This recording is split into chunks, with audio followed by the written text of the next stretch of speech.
Hello everyone, आपका अपना YouTube channel MS reasoning class 756 इस प्लेटफॉर्म में आपका हार्दिक स्वागत करती हूँ। ये रीजनिंग की पार्ट 45 है। बाकी वीडियो मेरे चैनल अपलोड है, यदि आप नहीं देखें ज़रूर देखिएगा। मेरे चैनल को सब्सक्राइब, लाइक, कमेंट, शेयर जरूर करिएगा। ये ऑल कॉम्पिटिटिव एग्जाम की, यदि आप किसी भी एग्जाम की तैयारी करें तो ये वीडियो आपके लिए। चलिए स्टार्ट करते हैं आज की क्लास को। क्वेश्चन नंबर फर्स्ट हमें दे रखा है 7 का संबंध 11 से है तो 31 का संबंध किससे होगा। आखिर क्या राइट आंसर है, तो इसका क्या करेक्ट आंसर यदि आप करो कमेंट करके जरूर बताइए। अब देखिए 7 से आखिर 11 कैसे बना, हमको ये बताना है। तो सिंपल लॉजिक है, बहुत ही अच्छा क्वेश्चन है। यदि आप करो कमेंट करके बताइए। देखिए 7 से 11 आखिर क्या लॉजिक है। यदि 7 को गुणा हम 2 से कर दें और उसमें 3 घटा दें, यानी 7 गुणा करेंगे 14, 14 में से 3 घटाएंगे 11, जो कि यहाँ दे रखा है। अब सेम यही लॉजिक हमें 31 के साथ करने हैं। तो 31 गुणा हम 2 करेंगे 62 होगा, 62 में से हम 3 माइनस कर देंगे यानी 59 हो जाएगा।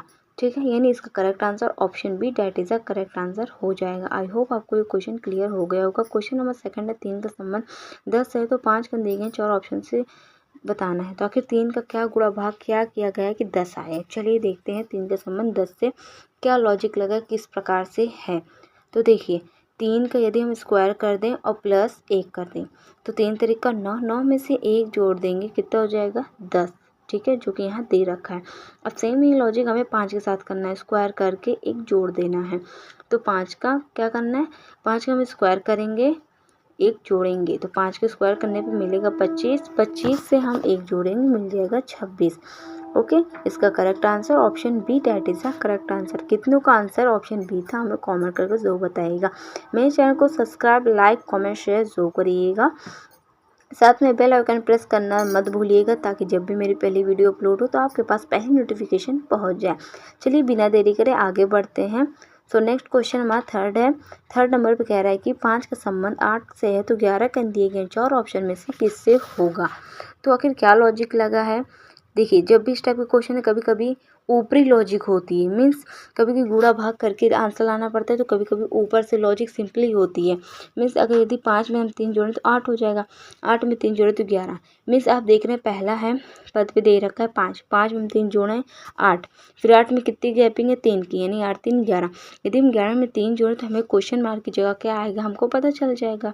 तो हम क्या करेंगे, जिस प्रकार मैंने 5 में 3 जोड़ा 8 हो गया, 8 में मैंने 3 जोड़ा 11 हो गया, तो हम 11 में 3 जोड़ेंगे हमें मिलेगा 14, यानी option D that is the correct answer. I hope आपको ये क्वेश्चन समझ में आ गया होगा। कुछ क्वेश्चन, अधिकतर क्वेश्चन इस टाइप के होते हैं कि गुणा भाग करके उन्हें नंबरिंग आती है, बट ऊपरी होती है जैसे सम, विषम, अभाज्य, इस टाइप के भी दे देते हैं।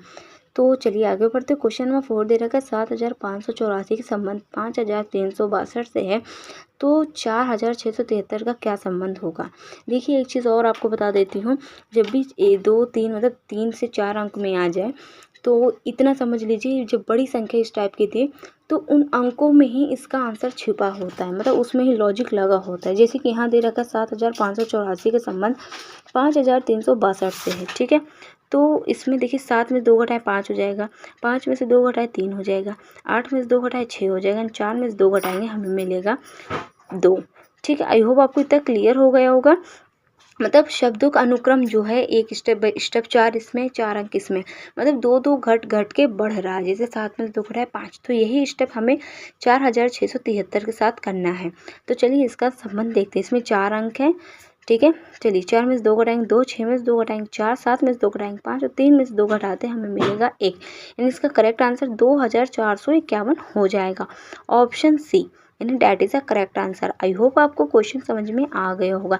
इसमें स्टेप बाय इसमें 2 घटा है, मतलब नंबरिंग के अकॉर्डिंग। ठीक है, आगे बढ़ते। क्वेश्चन नंबर 5 दे रखा है 8 का संबंध 72 से है तो 4 का दिए गए 4 ऑप्शन में से क्या होगा। तो यदि आपको आ रहा है कॉमेंट करके ज़रूर बताइएगा। चलिए क्या लॉजिक लगाए देखते हैं।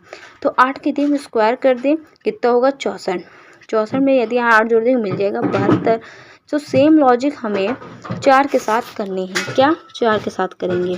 ठीक है, तो 4 के साथ हमें करना है। यदि हम 4 का स्क्वायर करेंगे 16, 16 में 4 जोड़ेंगे 20, यानी जिसका स्क्वायर करेंगे उतना ही जोड़ेंगे। 4 का स्क्वायर 4 जोड़ेंगे 20 हो जाएगी, यानी ऑप्शन ए डैट इज एक करेक्ट आंसर। चलिए आगे बढ़ते हैं। सो क्वेश्चन नंबर हमें 6 दे रखा है, कह रहा है 17 का संबंध 48 है तो 23 का दिए गए 23 का 66 से एंड 15 का दिए गए 4 ऑप्शन में से क्या होगा। बहुत ही सिंपल क्वेश्चन, यदि आपको रहा कॉमेंट करके जरूर बताइएगा। देखिए, यदि 17 गुणा हम 3 से कर दें 51 होगा। 51 में से यदि हम 3 माइनस करते हैं 48 हमें मिल जाएगा। सेम लॉजिक हमें 23 के साथ करना है। 23 से गुणा 3 से गुणा करना, 3 घटाना है, तो हमें मिलेगा, इसका गुणा करेंगे 69 हो जाएगा, 3 घटाएंगे 66 यानी 66 हो जाएगा। अब सेम लॉजिक हमें 15 के साथ करना है। तो 15 का हमें जब करेंगे तो 15 गुणा 3 से करेंगे, 3 घटा देंगे तो 45 हो जाएगा। 45 में से 3 घटाएंगे 42, यानी ऑप्शन ए देख रहे हैं, that is the correct answer. कितनों को इसका आंसर पता था कमेंट करके ज़रूर बताना। आई होप आपको क्वेश्चन क्लियर हो गया। चलिए आगे बढ़ते हैं। क्वेश्चन नंबर 7 हमें दे रखा है, यदि ST इक्वल टू 39 है तो RV इक्वल टू 40 है एंड DH इक्वल टू क्या होगा। आखिर क्या लॉजिक लगा है।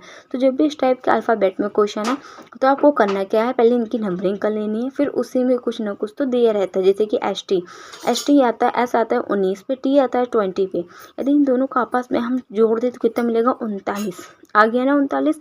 सेम लॉजिक हमें RV के साथ करना है। तो RV हमें कितना दे रखा है, 40। यदि हम R कितने नंबर पे आता है, 18 पे, V आता है 22 पे, इन दोनों का योग करेंगे तो हमें मिलेगा 40। ठीक है, यहाँ 40 दे रखा है, ये करेक्ट है। तो DH का सेम यही लॉजिक के साथ हमें करना है। तो जैसे कि D आता है 4 पे, H आता है 8 पे, इन दोनों को ऐड करेंगे हमें मिलेगा 12, यानी इसका करेक्ट आंसर 12 हो जाएगा। DH इक्वल टू हमें 12 मिल जाएगा, यानी option A that is the correct answer. I hope आपको ये भी क्वेश्चन क्लियर हो गया होगा। चलिए आगे बढ़ते हैं। Option A that is the correct answer. तो क्वेश्चन नंबर 8 दे रखा है, इसका आंसर आप कमेंट करके बताइए। ये आपके लिए ये प्रश्न है, ये क्विज है, तो कमेंट करना मत भूलिएगा। मेरे चैनल को सब्सक्राइब, लाइक, कमेंट, शेयर जरूर करिएगा। चैनल को सब्सक्राइब जरूर करें। Thank you for watching my videos. मिलते हैं नेक्स्ट वीडियो।